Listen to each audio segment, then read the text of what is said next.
नमस्कार साथियों, गौरव ज्ञान धारा में आप सभी का स्वागत है।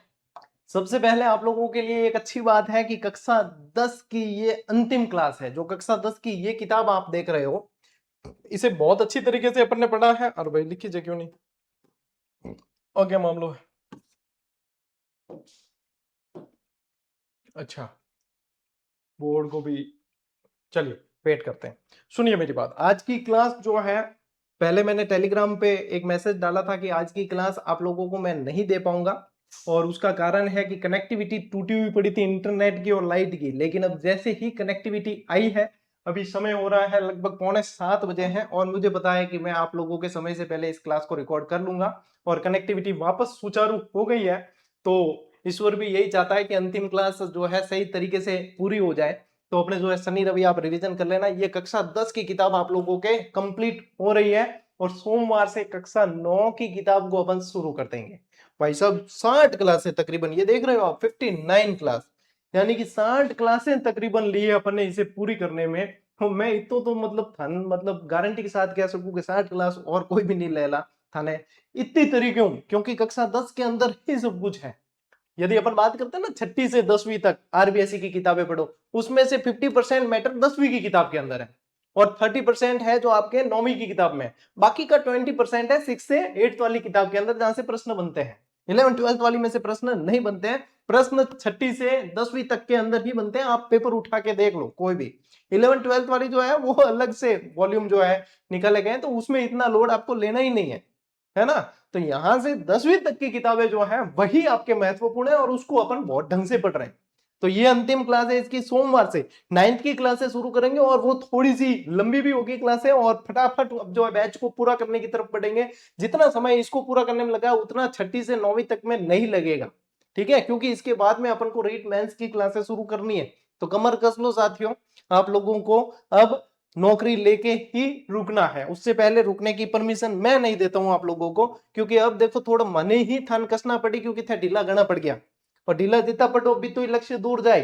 तो इसलिए अब मुझे जो है मेंटर बनना ही पड़ेगा आप लोगों का व्यवस्थित तरीके से। तो पढ़ना है और दम लगा के पढ़ना है, किसी तरह का बहाना नहीं चलेगा, किसी तरह के जो है आप यो समायोजन करते हो वो नहीं चलेगा। पढ़ना है, व्यवस्थित तरीके से पढ़ना है। मैं आप लोगों से 30 से 45 मिनट दिन के लेता हूं, इसको हाथों हाथ याद करना है आप लोगों को, ठीक है। चलो साहब, आज की पहली स्लाइड पढ़ते हैं। हाजन अल्लाह जिलाई भाई, अब यहाँ पे नाम लिखा हुआ है अल्लाह जिलाई भाई, इनको पूरा जो कहा जाता है वो हाजन लगता है, आगे आगे शब्द हाजन अल्लाह जिलाई भाई। मांड गायिका है। किस सरिया बालम आओ नी पधारो मारे देश, इसको विश्व प्रसिद्धि यदि किसी ने दिलाई है तो मांड गायिका हाजन अल्लाह जिलाई भाई ने दिलाई है। मांगी बाई के कंठ से ये जो है सुर निकले थे, लेकिन इसे विश्व स्तर पे कौन लेके गई है? हाजन अल्लाह जिलाई भाई लेके गई है, ठीक है। ये मांड गायिका है। ये क्या है? मांड गायिका। अब मांड थान ध्यान है, एक राग है पश्चिमी राजस्थान में। मांड गायिकी तो थाने मैं पढ़ा चुकी हूँ ना, जब पर लोक संगीत वाली क्लास पढ़ी है। इनका गाया हुआ गीत केसरिया बालम आओ नी पधारो मारे देश, इनके कंठ से निकलकर, इनके कंठों लिखा है ना यहाँ पे, इनके कंठ कर देना, इनके कंठ से निकलकर हमेशा के लिए अमर हो गया। जन्म कब होता है? 1 फरवरी 1902। कितना आसान है, याद कर लो, 1 2, क्या याद है? एक दूसरा महीना फरवरी 1902, बस हो गया याद। जन्म भी याद, बीकानेर के अंदर हुआ है। ये प्रश्न पूछते हैं, ठीक है। पद्मश्री सम्मान से नवाजा गया आपको, और मांड गायिकी के क्षेत्र में विशिष्ट योगदान के लिए विशेष योगदान के लिए 1982 के अंदर इन्हें पद्मश्री से सम्मानित किया गया है। सन याद रखना है, 1982 में पद्मश्री से सम्मानित किया है। और अंतरराष्ट्रीय सम्मान देखिए, 1983 में रॉयल अल्बर्ट हॉल में बीबीसी लंदन द्वारा कोर्ट सिंगर का अवार्ड दिया गया है। ये सारी चीजें पूछी जाएगी, और क्रम से भी पूछ सकते हैं, क्रम से भी पूछ सकते हैं। 1 साल पहले आपको पद्मश्री याद रखना, और उसके बाद में जो है कोर्ट सिंगर अवार्ड का ध्यान रखना है। हाजन अल्लाह जिलाई भाई की बात हो रही है, बीकानेर से है ये, most important. Is that clear? Yes sir, लीजिए स्क्रीनशॉट, बढ़ा आगे। ओके, कल की क्लास में अपना गौरी बाई पढ़ी है, याद है ना, गौरी बाई पढ़ी है। और आज की क्लास में गौरी देवी पढ़ा, और यही देखो, यही प्रश्न आप लोगों को पूछा गया है ना, और वागड़ की मीरा के रूप में पूछा गया था। गौरी बाई आंसर था, और ये दोनों ऑप्शन आए। तो नया नया जो तैयारी करने वाला छोरा है, अरे यहाँ पे तो हम तो इतना ध्यान ही नहीं दिया। क्यों ध्यान नहीं दिया? आप रेगुलर पढ़ो किसी भी एक मास्टर से, मैं मेरा नहीं कह रहा, रेगुलर पढ़ो किसी भी एक मास्टर से, वो बताएगा आपको कि ये गौरी बाई अलग है, गौरी देवी अलग है, और यहां से प्रश्न पूछेंगे जब ध्यान कौन था नहीं, बच्चे बच्चे यूं करना पड़े, अरे ये तो हमने ध्यान ही नहीं दिया। क्यों नहीं दिया? गलती है अपनी, यदि ध्यान नहीं दिया तो। और ध्यान नहीं दिया है इसका मतलब अपन योग्य नहीं है उस नौकरी के। अभी अपन को और संघर्ष करना पड़ेगा और जो है खपना पड़ेगा, तब जाके अपन योग्य होंगे, है ना। ये बातें जो है चुभेगी आप लोगों को और चुभनी चाहिए। ये मांड गायन शैली को देश विदेश में ख्याति दिलाने वाली प्रसिद्ध लोक गायिका रही है। 1920 में जोधपुर के अंदर इनका जन्म होता है ना। और पारिवारिक पृष्ठभूमि देखिए, संगीत इन्हें विरासत में मिला है। इनके माता और पिता दोनों ही बीकानेर दरबार की संगीत प्रतिभाएं थी। ये है जोधपुर से, जन्म जोधपुर में हुआ है, लेकिन इनके माता पिता बीकानेर दरबार में संगीत सुनाते थे, संगीत के कलाकार थे। अंतरराष्ट्रीय मंच पर प्रदर्शन, रूस की राजधानी मॉस्को में आयोजित भारत महोत्सव में गौरी देवी ने अपनी मांड गायकी से वहां मौजूद सभी श्रोताओं को सम्मोहित कर दिया और प्रदेश का नाम रोशन किया। वहां से ये चमक गए थे, ठीक है। तो अंतरराष्ट्रीय मंच पर इनका प्रदर्शन कहाँ हुआ है? भारत महोत्सव जो रूस के अंदर हुआ था उसके अंदर, और वहां से इन्होंने जो है एक अलग ही पहचान स्थापित किया। लीजिए भैया स्क्रीनशॉट। अंतिम क्लास है भैया, यही रात अंतिम, यही वो कहते हैं ना। चलिए अब देखिए यहां से एक सवाल बना आप लोगों के, कंपनी हवलदार मेजर पीरू सिंह। अब जो है अपने बिल्कुल जोश भरने वाले अपन व्यक्तित्व पढ़ने वाले हैं, मेजर पीरू सिंह, मेजर शैतान सिंह, ये सब अपन पढ़ने वाले हैं, ठीक है। तो यहां से देखिए एक सवाल बना था कि ये कौन सी बटालियन के अंदर शामिल थे? राजपुताना राइफल्स। ये अभी हाल ही में बना है, हाल ही में कौन से एग्जाम हुए आपके? ये सेकंड ग्रेड वाले, ठीक है, इसमें बना है। 20 मई 1918 को रामपुरा बेरी झुंझुनू में इनका जन्म होता है। मोस्ट इंपॉर्टेंट है, ध्यान रखना। सेना में भर्ती देखिए वर्ष 1936 ईस्वी में 6ठी बटालियन राजपुताना राइफल्स के अंदर भर्ती हुए। और ये रहा आप लोगों का प्रश्न। कहते हैं आरबीसी की किताबें पढ़ो लेकिन ढंग से पढ़ो, क्यों भी पढ़ो, चाहे आरबीसी की किताबें कौन पढ़ो, क्यों भी पढ़ो थे कि गाइड भी पढ़ लो, नहीं ढंगू पढ़ो भी में भी मिल जाए, है नहीं।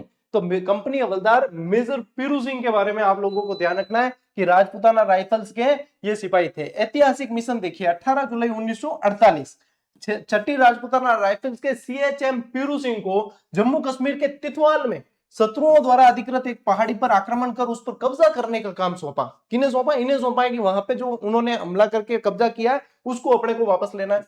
अपनी अंतिम सांस लेने से पहले इन्होंने अदम्य साहस दिखाते हुए दुश्मन के ठिकानों को पूरी तरह नष्ट कर दिया था। इसलिए इनको सर्वोच्च सम्मान दिया है, मरणोपरांत परमवीर चक्र से सम्मानित किया है ना। और परमवीर चक्र से सम्मानित होने वाले ये पहले राजस्थानी थे, पहले राजस्थानी जिन्हें परमवीर चक्र मिला है। परमवीर चक्र जो है शौर्य के मामले में सर्वोच्च पुरस्कार होता है, तो ये इन्हें पहले राजस्थानी थे जिन्हें ये मिला। अभी हाल ही में एक एग्जाम और हुआ था जिसके अंदर इनसे रिलेटेड सब में पूछा था, महावीर चक्र के बारे में पूछा कि निम्न में से किसे महावीर चक्र नहीं मिला। आरबीसी की अपा वस्तुनिष्ठ किताब दियोड़ी में सारी जानकारी था ना, एक एक चीज दियोड़ी, एक सवाल बार को जा सके भी हूं, ठीक है, लेकिन पढ़नो पड़ी। मेजर हवलदार पीरू सिंह के अंदर जो है, हवलदार मेजर पीरू सिंह के अंदर जो है आप लोगों के इससे बाहर सवाल नहीं पूछेगा, एग्जामिनर को परमिशन ही नहीं है इससे बाहर पूछने की, ठीक है, यूं हल्लो की नहीं हो सके। ले स्क्रीनशॉट। मेजर शैतान सिंह, इन्हें कहा जाता है बाणासुर के शहीद। जब ये सवाल बन गया एक बार तब भी चर्चा में रहा, अरे ये कहां से पूछा। हर बार आरबीएससी के सवाल हर बार चर्चा में रहते हैं और सोशल मीडिया पे सुर्खियां बटोरते हैं कि ये कहां से पूछा, ये कहां से पूछा। अरे मेरे करने आओ, मैं बताऊं कटु पूछी, अगलो कटु पूछी, बेबी सारा बताए उड़ा ढंगू पढ़ लियो। बाणासुर के शहीद कहा जाता है क्योंकि बाणासुर गांव के निवासी थे, बाणासुर गांव के निवासी थे। देखिए इनका जन्म 1 सितंबर 1924 को फलोदी के अंदर। अब देखो जोधपुर जिला लिखा है ना, इसको काट देना क्योंकि फलोदी खुद जो है जिला बन गया है। तो फलोदी के अंदर, फलोदी तहसील के ही बाणासुर गांव में इनका जन्म हुआ और भारतीय सेना में ये भर्ती हुए हैं। भारत चीन युद्ध के अंदर इन्होंने पहचान प्राप्त की। 17 नवंबर 1962 की बात थी जब चीन ने लद्दाख क्षेत्र की चुशुल चौकी पर, यह भी ध्यान रखना है, एक एक शब्द एक एक पॉइंट, चुशुल चौकी पर आक्रमण किया। तब इस चौकी की रक्षा की जिम्मेदारी मेजर शैतान सिंह की चार्ली कंपनी को दी गई। किसे दी गई? मेजर शैतान सिंह की चार्ली कंपनी को दी। इन्होंने अपने 120 साथियों के साथ चीनी सेना को 2 बार पीछे हटने को मजबूर कर दिया था। 2 बार चीनी सेना को पीछे हटने को मजबूर कर दिया। चीनी यानी मतलब विश्वासघात गणों करता, हिंदी चीनी भाई भाई कहता और पीठ में छुरा घोंप देता। ऐसी सेना को जो है मेजर शैतान सिंह ने 2 बार जो है पीछे हटने के लिए मजबूर कर दिया और 120 साथियों के साथ में, ठीक है, ये ध्यान रखना है। और 120 अहीर साथी ऐसा भी कहते हैं। एक पिक्चर बनी थी 120 बहादुर, 120 बहादुर पिक्चर बनी है ना, उसमें यही बताया गया है कि 120 जो वो बटालियन थी वो अहीर थे यहाँ के अपने राजस्थान के इस तरफ अपन जाते हैं ना, अपन मेव वाला क्षेत्र, अलवर भरतपुर वाला, तो वहां पे जो है अहीर वीर योद्धा थे, उनके साथ में इन्होंने ये 2 बार मजबूर कर दिया चीनी सेना को पीछे हटने के लिए। सर्वोच्च सम्मान इन्हें प्राप्त हुआ है, मरणोपरांत परमवीर चक्र से सम्मानित किया गया है। और फिर वापस वही बात है कि ये लाइन यहां से हटा देना, ये नहीं है। परमवीर चक्र से सम्मानित होने वाले ये त्रुटि बस्ता, ये पुरानी ही लाइन आ गई है, वो मेजर पीरू सिंह है, वो मेजर पीरू सिंह है, ठीक है। ये वाली लाइन इसमें नहीं आएगी, ये यहां आएगी। परमवीर चक्र से सम्मानित होने वाले पहले राजस्थानी हवलदार मेजर पीरू सिंह है, यहां से ये लाइन आप रिमूव करेंगे, ठीक है। चलिए स्क्रीनशॉट लीजिए। देखिए अब जब इनके पास केवल 2 सैनिक शेष रह गए थे और वे स्वयं भी बुरी तरह घायल हो गए, तो उन्होंने दोनों सैनिकों को पीछे चौकी पर सूचना देने के लिए भेज दिया और स्वयं अकेले ही लगातार गोलीबारी करते रहे। उन सैनिकों ने, उस पिक्चर में ये भी दर्शाया गया, उन सैनिकों ने कहा भी कि आप हमारे जो है नेतृत्व कर रहे हैं, आपको सुरक्षित रहना है। इन्होंने कहा नहीं, सूचना पीछे पहुंचो, मैं यहाँ डटा रहूंगा, मैं जो है चीनियों को आगे नहीं बढ़ने दूंगा, मैं यहाँ डटा रहूंगा। 38 वर्ष की आयु में 18 नवंबर 1965 को मातृभूमि के इस लाडले ने शत्रु से लड़ते हुए अपने प्राणों की कुर्बानी दे दी। मेजर शैतान सिंह को ये ध्यान रखना है, मरणोपरांत परमवीर चक्र, ये डबल बार आगे लाइन यहाँ पे भी आया था, ठीक है। परमवीर चक्र से सम्मानित किया है, ठीक है। चलिए आगे बेटा, ओके। स्वामी केशवानंद, इन्हें शिक्षा संत के नाम से जाना जाता है। स्वामी केशवानंद, इन्हें शिक्षा संत के नाम से जाना जाता है। और इनके जन्म से संबंधित एक बार प्रश्न पूछ चुके हैं कि कहां इनका जन्म हुआ, और उपनाम ध्यान रखना है बीरमा, ठीक है, मंगलूना के अंदर जन्म होता है इनका। शिक्षा संत के नाम से जानते हैं। 1883 में सीकर जिले के मंगलूना गांव के अंदर चौधरी ठाकर सिंह के घर पे जन्म हुआ है। भाई साहब मोस्ट इंपोर्टेंट लाइन है आप पूरी पूरी। इनके बचपन का नाम बीरमा था, इनके बचपन का नाम क्या था, बीरमा था। अभी मोस्ट इंपोर्टेंट स्वाधीनता आंदोलन देखिए, महात्मा गांधी जी से प्रभावित होकर इन्होंने 1921 ईस्वी से 1931 तक स्वाधीनता आंदोलन में सक्रिय भाग लिया है। और अभी मोस्ट इंपोर्टेंट लाइन है, क्यों, क्योंकि ऐसे पूछ सकते हैं कि राजस्थान के वह पूरी ऐसे कैसे लाइन देखे, ठीक है, वह शख्सियत, वह व्यक्तित्व जिन्होंने 1921 से 1931 तक स्वाधीनता आंदोलन में भाग लिया है ना, और जेल भी गए। तो ये आपको ध्यान रखना है, स्वामी केशवानंद जी की बात हो रही है। जन्म कहां हुआ था, मंगलूना के अंदर, सीकर के मंगलूना के अंदर, मोस्ट इंपोर्टेंट बीरमा के नाम से जाने जाते थे। लीजिए स्क्रीनशॉट। और देखिए 1932 में सांगरिया में जाट विद्यालय का संचालन संभाला और उसे मिडिल स्तर से बढ़ाकर महाविद्यालय तक पहुंचा दिया। इन्होंने कला, कृषि विज्ञान महाविद्यालय के अतिरिक्त शिक्षक प्रशिक्षण महाविद्यालय, संग्रहालय और ग्रामोत्थान विद्यापीठ भी बनाया है। और मैं कह रहा हूं आप लोगों को लिख कर ले लो कि अगला जो व्यक्तित्व में से प्रश्न पूछेंगे वो स्वामी केशवानंद में से पूछेंगे। क्यों पूछेंगे, क्योंकि बाकी व्यक्तित्व सारे जो है लगभग लगभग पूछ चुका है एग्जामिनर, और स्वामी केशवानंद जी से प्रश्न पूछना रह गया है। तो नेक्स्ट टारगेट आप लोगों का प्रश्न यहीं से 2 कदम आगे चलो एग्जामिनर से, ये यही है नेक्स्ट टारगेट कि स्वामी केशवानंद जी में से सवाल पूछेंगे। देख लियो, अगर थे बढ़ जाए नहीं सवाल तो वायरल कर दियो क्लिप, ठीक है।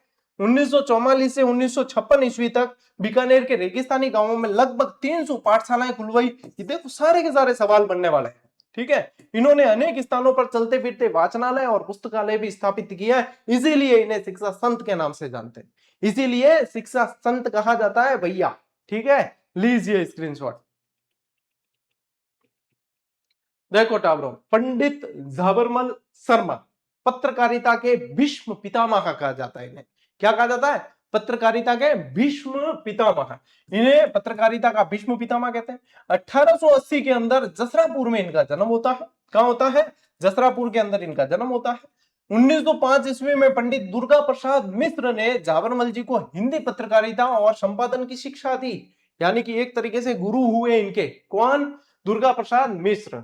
प्रमुख पुस्तकें और संपादन, यानी कि इनका लेखन और संपादन, इन्होंने जिन जिन पुस्तकों का लेखन और संपादन किया वो ध्यान रखेंगे। सीकर का इतिहास, खेतड़ी का इतिहास, खेतड़ी नरेश और विवेकानंद, आदर्श नरेश, श्री अरविंद चरित्र, हिंदी गीता रहस्यसार, आत्मविज्ञान शिक्षा, तिलक गाथा और भारतीय गोधन।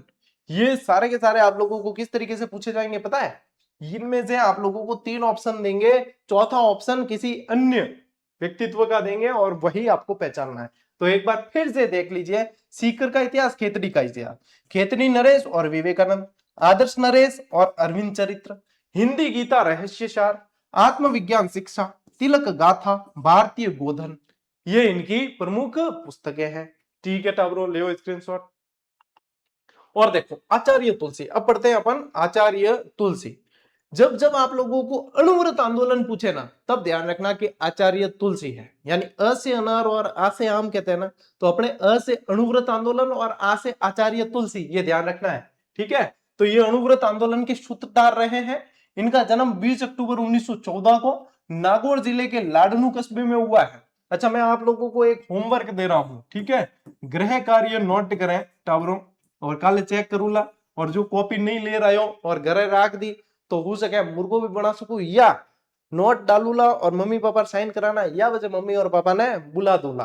ठीक है, यही होता है स्कूलों के अंदर। टाबर माने कौन, यानी यूं डराना पड़े, तो थे भी कौन मानो तो थारा भी वही इलाज है। ठीक है, गृह कार्य क्या है, जब व्यक्तित्व पूरे हो जाएंगे, इन सब की डेट ऑफ बर्थ लिखनी है, इन सब की डेट ऑफ बर्थ लिखनी है, और उनको सीक्वेंस से जमाना है, उनको सीक्वेंस से जमाना है। आप लोगों के आने वाले निश्चित प्रश्न उसमें है, यह गृह कार्य है ना। गृह कार्य क्या करोगे, व्यक्तित्व के अंदर,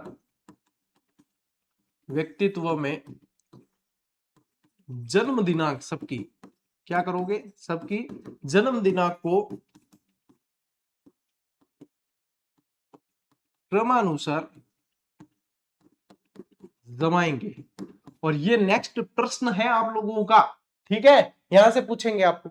ये गृह कार्य मैं सबकी डेट ऑफ बर्थ बता रहा हूं आप लोगों को, तो सबके जो है, जिनकी बताई, जिनकी नहीं बताई वो छोड़ देना, जिनकी बताई वो क्रम से जमा देना है। ठीक है, देखिए पदभार देखिए, मात्र 22 वर्ष की आयु में इन्हें 13 पंथ संघ के 9वें आचार्य चुने गए। ये ध्यान रखना, 9वें आचार्य बनाया गया। अनुव्रत आंदोलन चलाया इन्होंने, नैतिकता के उत्थान के लिए उन्होंने 1949 में इस आंदोलन का सूत्रपात किया है।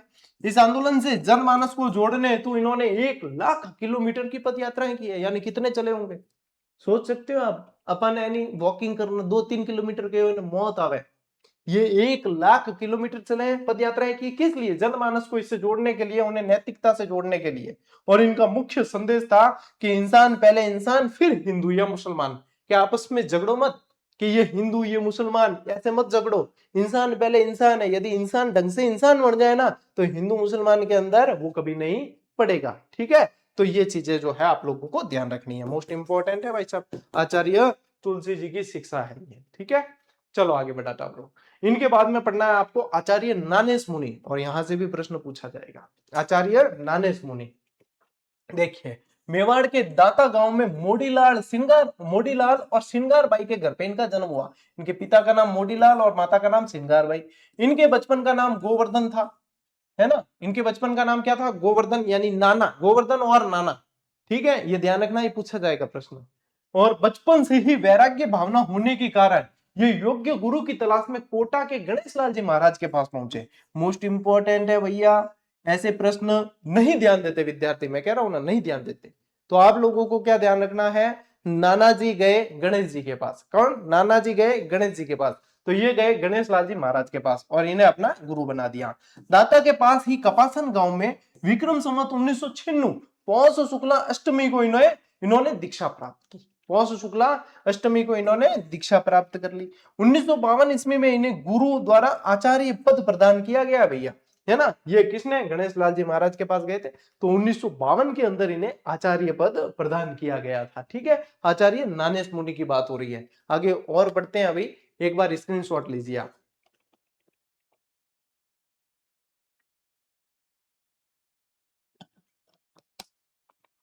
देखो भाई साहब, समता दर्शन यूं पूछ लेना कब कभी के, समता दर्शन के प्रणेता कौन थे, तो आचार्य नानेस मुनि। इन्होंने व्यक्ति से लेकर विश्व तक को अशांत वातावरण से शांत वातावरण प्रदान करने के लिए समता दर्शन का संदेश दिया है। इनका मानना था कि जीवन में हर परिस्थिति में समता धारण करना ही धर्म है। ठीक है, समता धारण करना ही धर्म है। देखो, व्यक्ति को तनाव मुक्त जीवन जीने के लिए ध्यान साधना की पद्धति विकसित की इन्होंने।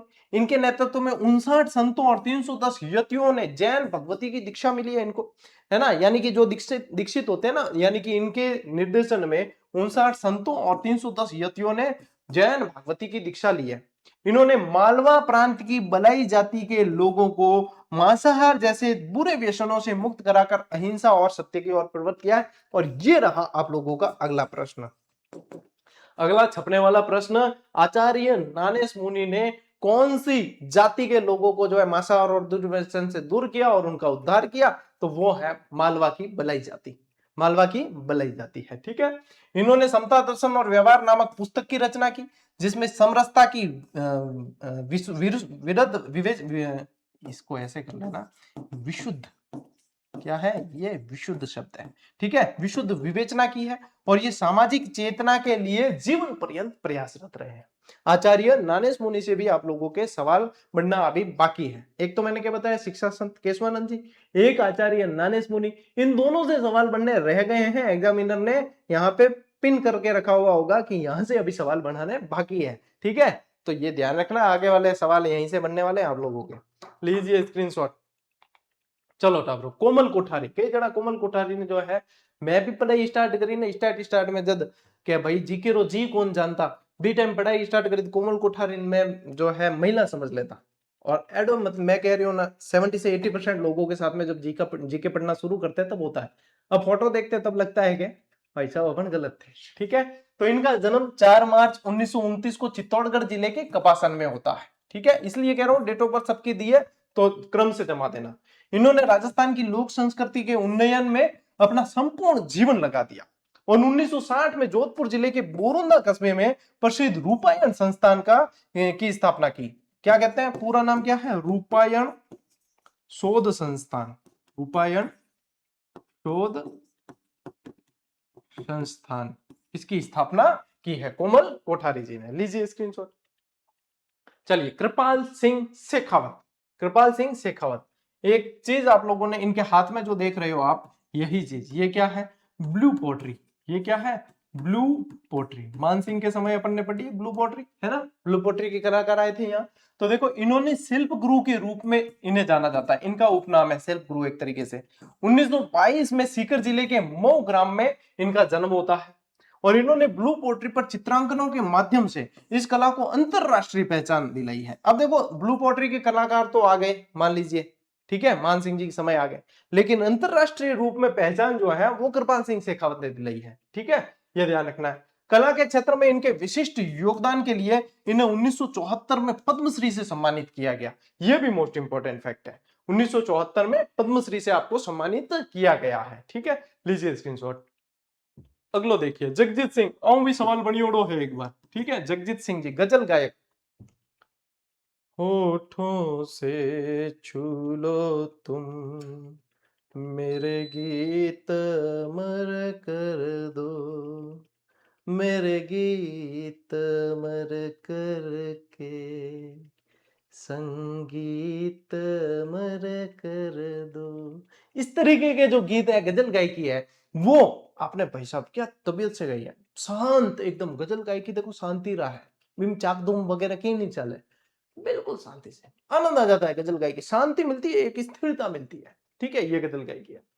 ये भारत के सुप्रसिद्ध गजल गायक है, गजल गायक थे क्योंकि अब तो निधन हो गया इनका। 8 फरवरी 1941 को श्री गंगानगर कस्बे के एक सिख परिवार के अंदर, सिख परिवार में इनका जन्म होता है। और ये यहां से प्रश्न बन चुका है कि इनका जन्म कहां हुआ था, श्री गंगानगर के अंदर। ठीक है, इनका निधन 10 अक्टूबर 2011 को होता है।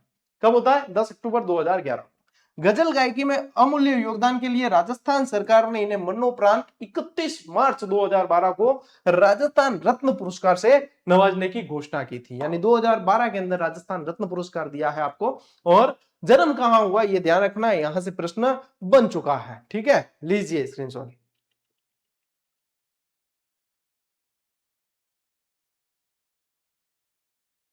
पंडित विश्व मोहन भट्ट। अब इनके जो है हाथ में जो दिख रही है मोहन वीणा, उससे सवाल बना है, उससे सवाल बन चुका है। ठीक है, देखिए 12 जुलाई 1950 को जयपुर में इनका जन्म होता है, और वर्ष 1965 में इन्होंने देश विदेश के अंदर अपनी संगीत प्रस्तुतियां देनी शुरू कर दी थी। 1994 के अंदर, 1994 में संगीत के क्षेत्र में विख्यात ग्रैमी पुरस्कार से इन्हें सम्मानित किया गया। ये सारे कूट मिलान वाले आ रहे हैं प्रश्न, वो यहीं से आ रहे हैं, सारे सारे दे रहे हैं ना, 3-4 तथ्य दे रहे हैं, उनमें से कौन सा सही है कौन सा नहीं है, वो वाले ये सारे सवाल यहां से बन रहे हैं। तो ग्रैमी पुरस्कार से सम्मानित किया 1994 के अंदर।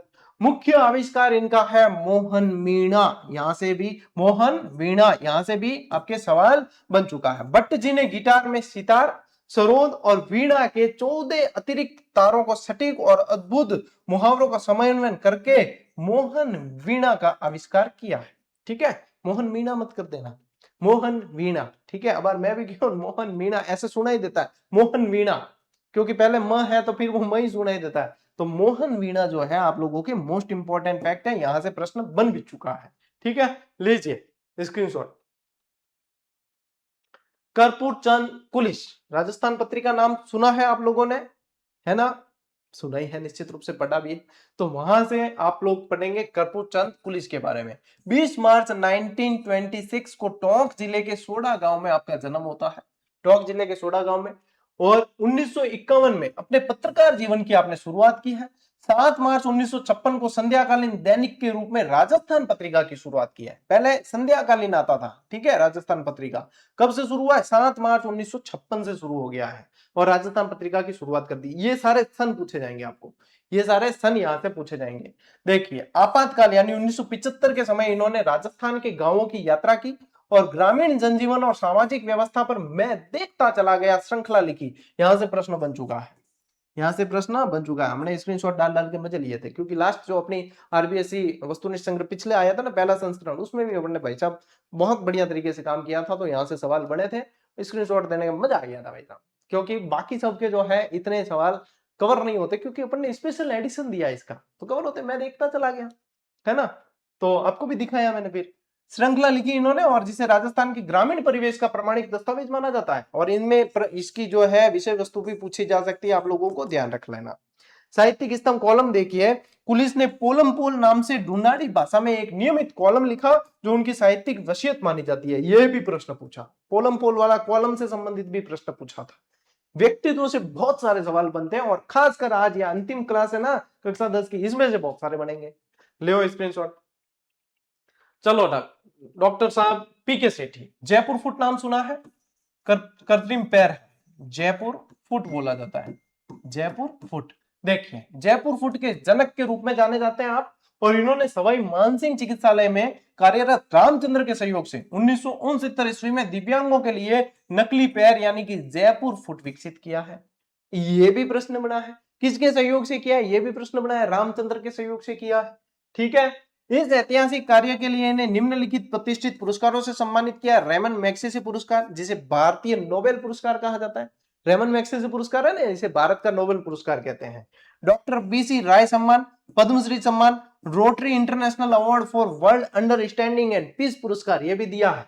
किनको, डॉक्टर पीके सेठी जी को। जयपुर फुट देखो इनके हाथ के अंदर, ये कृत्रिम पैर है, तो ये जयपुर फुट का आविष्कार आपने किया है, किसके सहयोग से, रामचंद्र के सहयोग से है, ठीक है।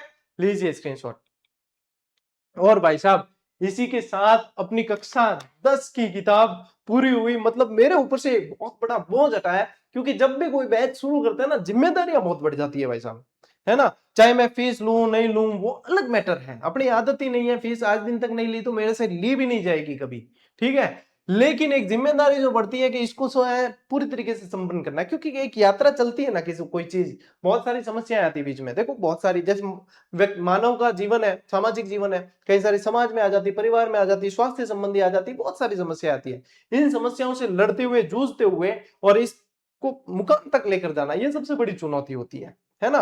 तो ये जब पूरी होती है कोई किताब, जैसे ये पूरी हो गई कक्षा 10 की, अब मैं मतलब शान से कह सकता हूं कि मैंने कक्षा 10 की पूरी किताब नोट्स मेकिंग पैटर्न पे विद्यार्थियों को अवेलेबल करवा रखी है। कभी भी जो है आप कंटिन्यू क्लासे देखते चले जाओ, बढ़िया हो जाएगी, है ना। तो ये पूरी हो गई।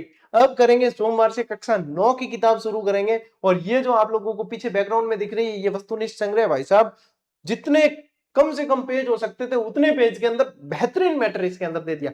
आपकी पाठ्य सामग्री के अंदर यदि ये अस्त्र शामिल नहीं है तो मान लीजिए कि अभी तर्कस अधूरा है भाई साहब, ठीक है। तो इसको शामिल करो। जब भी आप पाठ्य सिलेबस के अनुसार किसी भी चीज की तैयारी कर रहे हो, जब आपको लगे कि उबाऊपन महसूस हो रहा है तो घंटा भर इसको पढ़ लो, काम की चीज भी मिलेगी, उबाऊपन दूर होगा और कॉन्फिडेंस भी बढ़ेगा, ठीक है। यही तरीका है। अब कई जना दिमाग में गुरुजी कितनी किताब ला, मैं जब तैयारी कर रहा था सप्ताह में यदि 2 बार मार्केट गया, दोनों बार किताब लेके आता था कि गुरुजी इतना तो मतलब संसाधन ही नहीं हो पाते। शिक्षा के ऊपर जो है खर्च किया करें, शिक्षा के ऊपर खर्च किया करें, क्योंकि शिक्षा के ऊपर खर्च करोगे तो वो आप लोगों के भविष्य को संवारेगी, ठीक है। तो ये तो देखो आदत, यदि किताब पढ़ने की, किताब लेने की ये आदत पड़ती है तो अच्छी आदत है। दुर्व्यसनों से दूर रहो, ये ये भी व्यसन है, किताब पढ़ना भी एक लत है, व्यसन है, लेकिन ये अच्छे व्यसन है, ऐसी आदतें डालो। ठीक है, ज्यादा की कोई कह नहीं सकूं मैं, आप लोगों को जो है अपने उदाहरण देके मैंने आप लोगों को थोड़ा सा बताया है कि किताबें जितनी पढ़ोगे उतनी आप लोगों के लिए अच्छी ही है। ठीक है, चलिए साथियों, आज की क्लास में इतना ही। अब मिलते हैं अपन अगली क्लास में, अगले सेशन में। तब तक के लिए राम राम, जय हिंद।